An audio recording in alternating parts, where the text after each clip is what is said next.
Welcome to Discover Health, a White Mountain perspective. I'm your host, Dr. Tom Barella.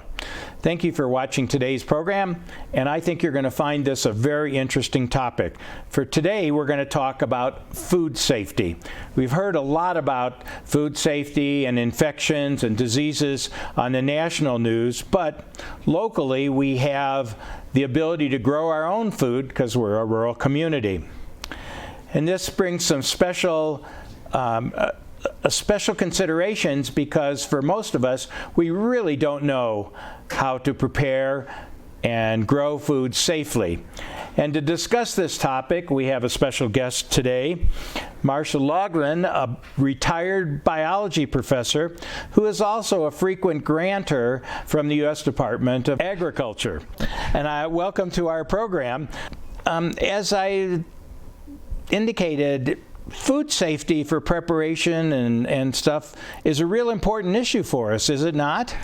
It is, and especially up in the rural areas here in Cholo, the White Mountains, because a lot of people like to grow their own food. Talk to me. They want it to be healthy, and we can do that. And there's just some precautions that we take so that we don't get contamination by bacteria or by parasites or even by viruses. Well, I know the commercial people really worry about it. I mean, we've heard a lot about that in the national news for different things. And I know you're going to talk a little bit about the specific bacteria later on.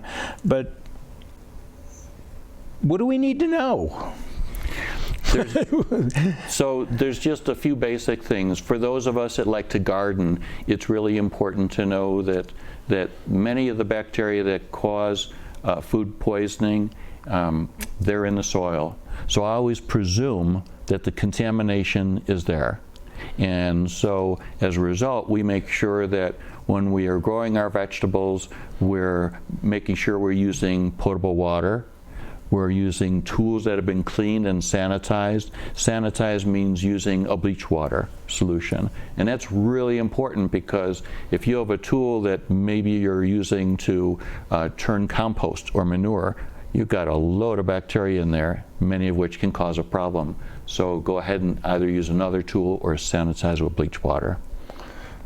Okay, so they're an important consideration. I mean, you hear all the time of parents telling kids to wash their hands before they eat because there's obviously bacteria on their hands, mostly from dirt.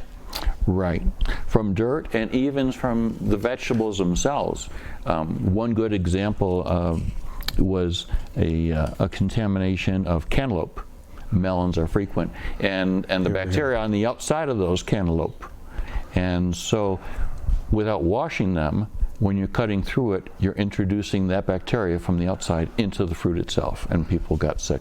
And that's the same reason they wash your skin before they do surgery as a doctor, to get the bacteria, so when they cut through the skin, they don't cut the bacteria right into it. Precisely, and it's really important for the green vegetables or any kinds of vegetables that you're not going to cook. The green leafy ones, lettuces and parsley and tomatoes or any kind of vegetables that you're not going to cook. So essentially, you know, there's really three steps to foods, I guess, is you got to grow it, you got to prepare it when you get it in your house, and then eventually you have to store it. Is there anything else to worry about in terms of the growing standpoint? I mean, you talk about manure. I think everybody understands that manure can be pretty yucky stuff. But I mean, other than washing utensils, is there anything that you need to know about the type of manure maybe that you need to do? And yes, Dr. Barella, especially up here, especially nowadays, more people are looking to do organic gardening. Yes. Essentially, they want to use less or no synthetic kinds of fertilizers. Avoid those kinds of things. All right. And avoid also synthetic toxins that are used for pesticides and pest management. And that's all good. Manure is a material that can be good, but there are some risks and it can be detrimental. So the key is if you have manure, to go ahead and compost it. And that means to turn it for over 3 months to keep it moist. And so the temperature of that manure goes over 140 degrees and it kills the bacteria that can cause food poisoning. don't use fresh manure on a garden where you have plants, because if you're doing that, that manure has the bacteria from the gut of the animal, and you're just contaminating your plants. Yuck. All right, so composting manure, does that mean the manure that you buy, for example, from Home Depot or Lowe's that comes in a bag, has that already been composted, or? It will say on it, composted manure. And if that's what you can buy, that's what you can utilize in a garden and till into a garden. All right, so you don't have to use anything special if the bag says composted manure, because that potential process gets heated up to 140. And if you use it, I would use it during the process of before you're going to place your seed in there, put your plants in there. Once you put your plants in there, you don't want to add any kind of manure after that, and that's because you still can contaminate those plants. Now, what is so special about manure's, I guess, fertilizer, nutrient properties, rather than the little pellets that we put on the ground? Sure. So for organic farming, they want to use natural kinds of sources of fertilizer, and manure has predominantly nitrogen. It's a low source of phosphorus and almost no potassium. But nitrogen is needed by plants to get growing right away for the stems, and then also for those vegetables, leafy vegetables, tomatoes. It's all important there. It's not a high source of nitrogen, as are the pellets, but it is natural. It's not a synthetic product. And so the other value of manure is it breaks up the soil itself. There's a lot of roughage in there because they eat grain. And so that keeps the soil aerated, and that's a good thing, because really healthy plants are dependent upon having healthy soil, and the bacteria that are in the soil, many of them are really helpful. So the manure helps keep that soil loose, and those bacteria thrive. You know, I never thought of manure as having roughage the same way they talk about us as humans eating a lot of fiber and roughage type stuff. Well, so, you know, the manure issue is important to me when I listen to some of these national stories about leafy vegetables, which you just mentioned, being contaminated with E. coli, which most of us recognize is a gut bacteria. Maybe not from manure, because most commercial farms don't use manure as their fertilizer, do they? No, they don't.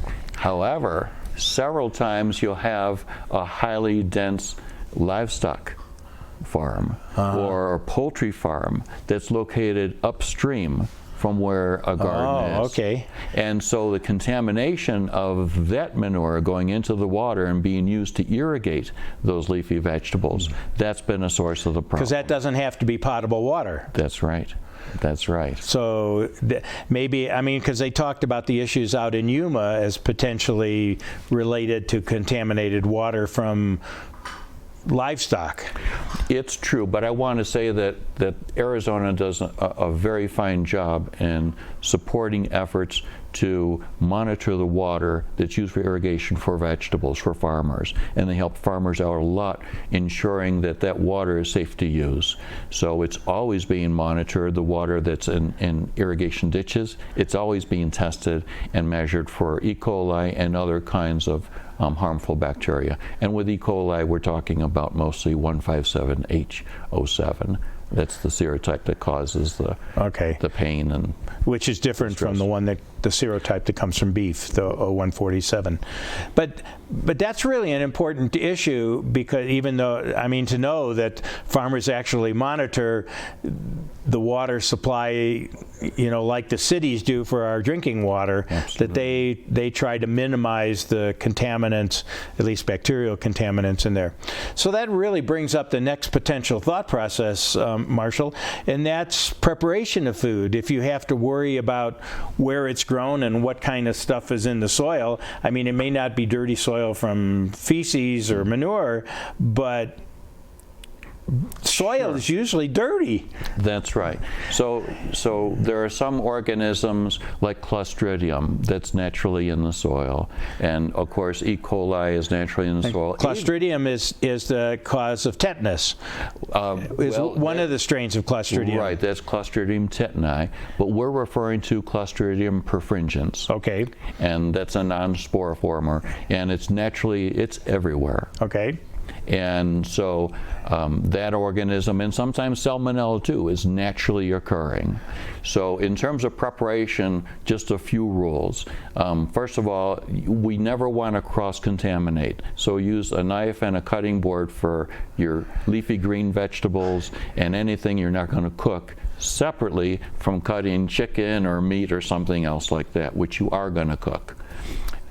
Then when anything that I want to stop you just a second here, because that's a really good concept. On one of the TV cooking shows, they had a chef that essentially was cooking chicken and didn't turn his cutting board over before he went to cut the salad on there, and the judges refused to eat it because of cross-contamination. And you bring up a good point. It isn't sufficient to turn the board over, because what you've done is contaminated the surface of the pan. No, but that's important, because some people do that, and so the whole surface has to be decontaminated, and the way you do that really is with a bleach water. That's what we do in industry, that's what we do in professional kitchens, and that's what we have to do at home if we want to kill those bacteria. So it's using a whole separate cutting board, a whole separate knife. I don't know. I've been in a lot of people's kitchens along the way that are cooking dinner, and they don't change cutting boards hardly ever. You know, I have a couple numbers here that might change your mind about that. So, in the United States, we had 48 million people get ill per year, suspected of some kind of food poisoning. That's 15% of the country every year. Every year. Food poisoning. I mean, we don't always hear about that on the news, but us as doctors... 119,000 have to be hospitalized. Okay. 55 die. 55. So, not very many, but enough that it's fully preventable. It is, and when you think about it, and most people aren't even aware they have it, but it's just like a half an hour after you eat, all of a sudden you have these cramps. Yes. And maybe gas and achiness, and later on, diarrhea. Or vomiting. A good chance that you contacted a foodborne Some pathogen. type of a foodborne, we call them pathogen, but bacteria or... germ. Okay. That's a nice generic term. So, I guess the issue is how do you... I mean, there must be more steps related to thinking about preparation. I know the commercial people, they freeze dry things. So part of preparation is also the cooking and for example, reheating things, and so those, you talked about 140 degrees in compost. So that 140 degrees is really an important thing, and so there's a general rule of thumb that's really, really important. If you're going to heat foods, whether they're meat-based or vegetable-based, and they're cooked, cook them to at least 140 degrees and keep them at that temperature, and your food's safe. That means for things like Staphylococcus and for Listeria, monocytogenes, for Clostridium and E. coli, they won't survive in those numbers at that temperature.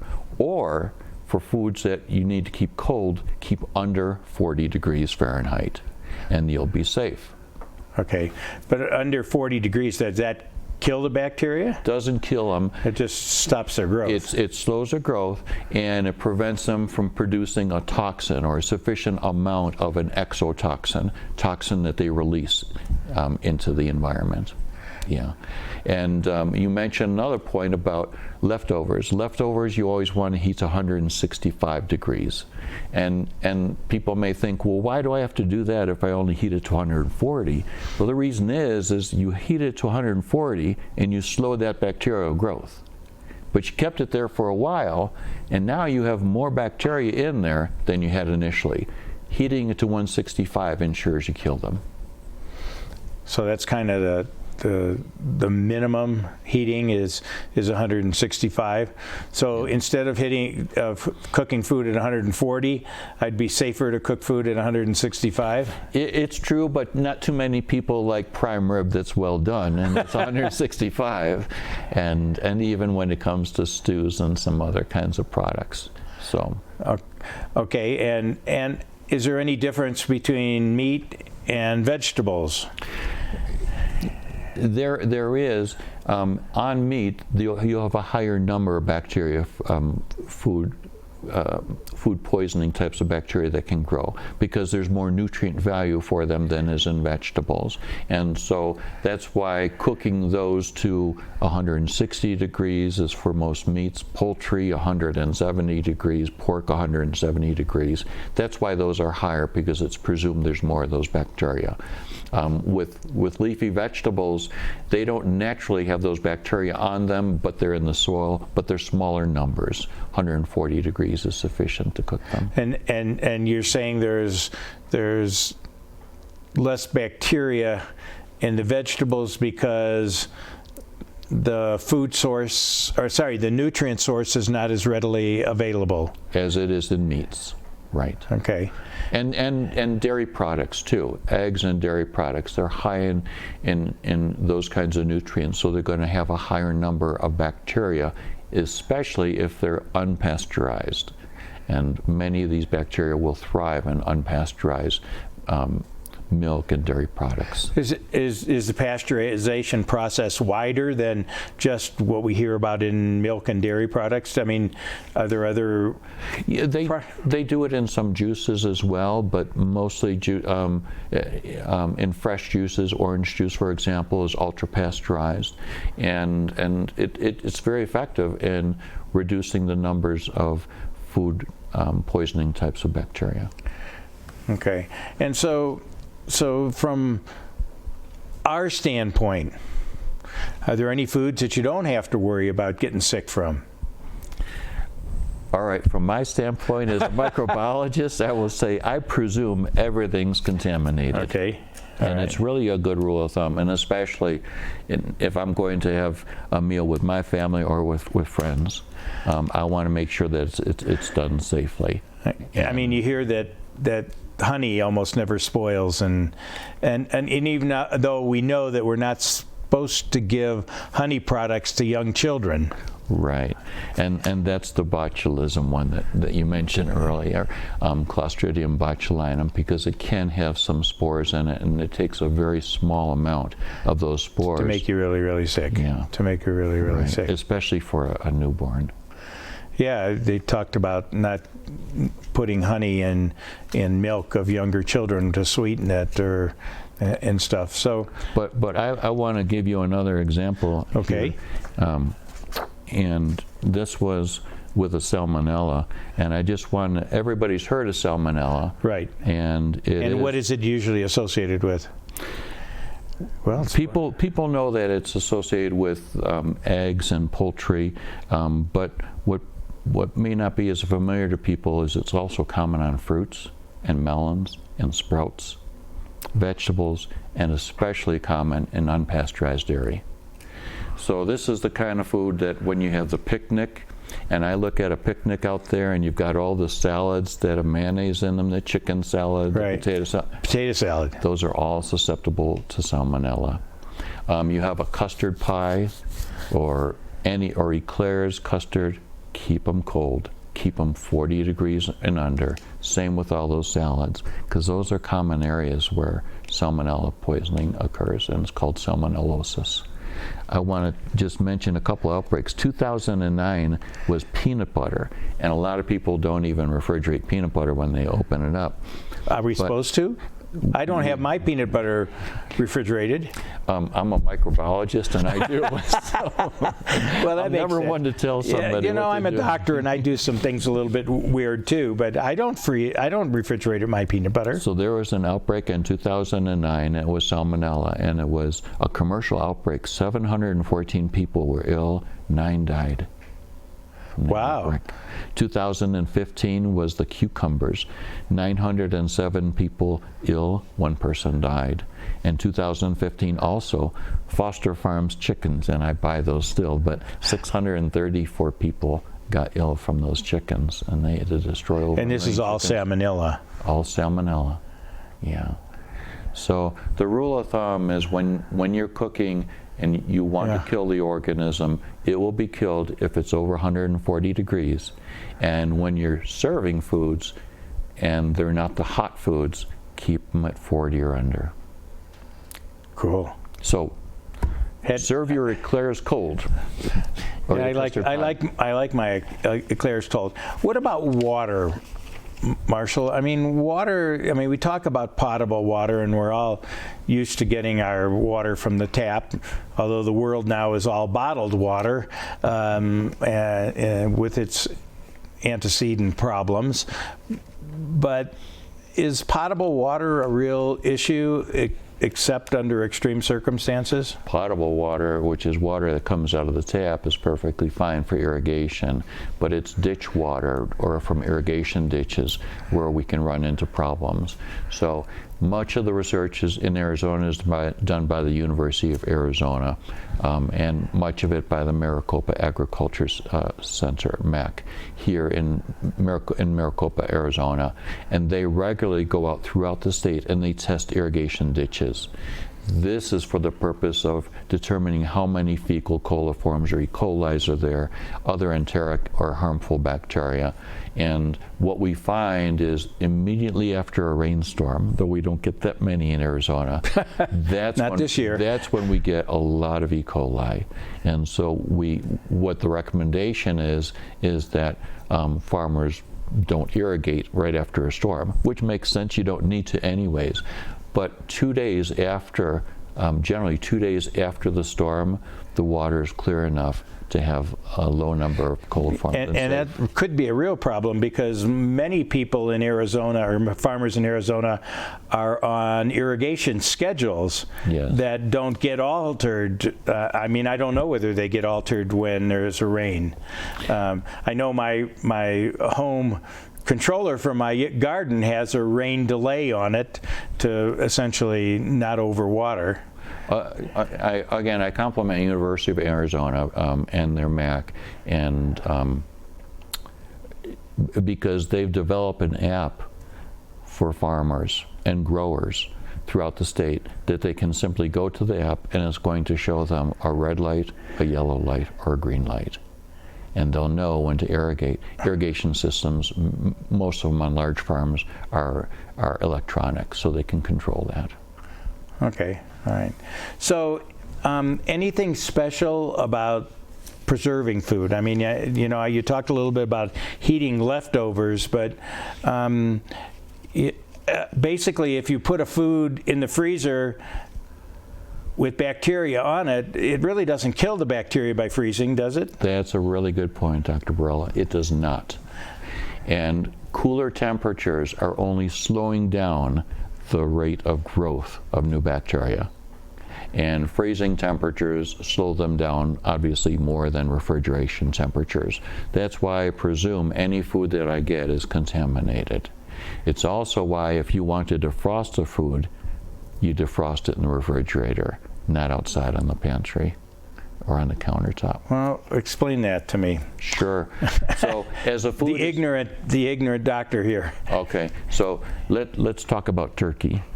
That season's coming up pretty soon, Thanksgiving. Yes, okay. And we've got a frozen turkey. Well, you take it out, what's going to thaw out first? That outside. The surface. And that surface, as it thaws out, where are the salmonella? On the surface. and they're going to start growing like crazy.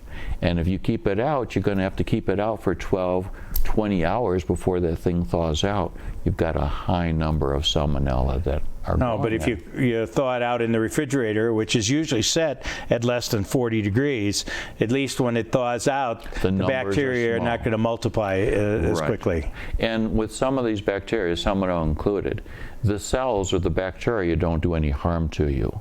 They produce a toxin, and they release the toxin, and that's what gets you sick.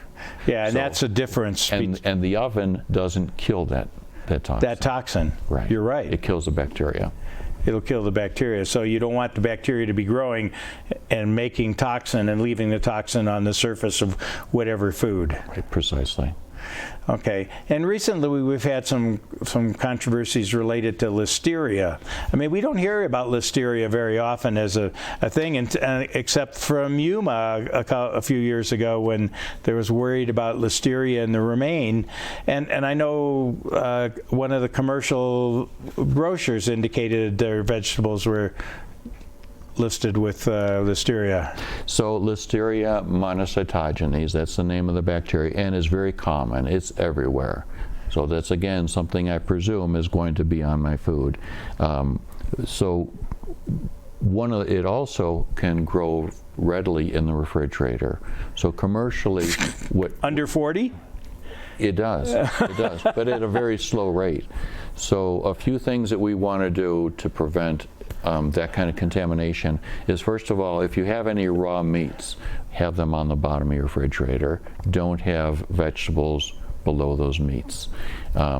Second of all, it's really good to when you clean your refrigerator, and you should clean it often, to sanitize it with the bleach water, a 5% solution of bleach water. That kills it. We're almost out of time here, Marshall. I'm almost paranoid to go home and eat dinner tonight. Actually, and I really appreciate your insights, and I thank you for coming in today and giving a different perspective to our viewers. And I'm going to say, as our program is over, and you're thinking about eating lunch or dinner after you watch this program, make sure you do it safely and stay healthy. And thank you for watching. Thank you.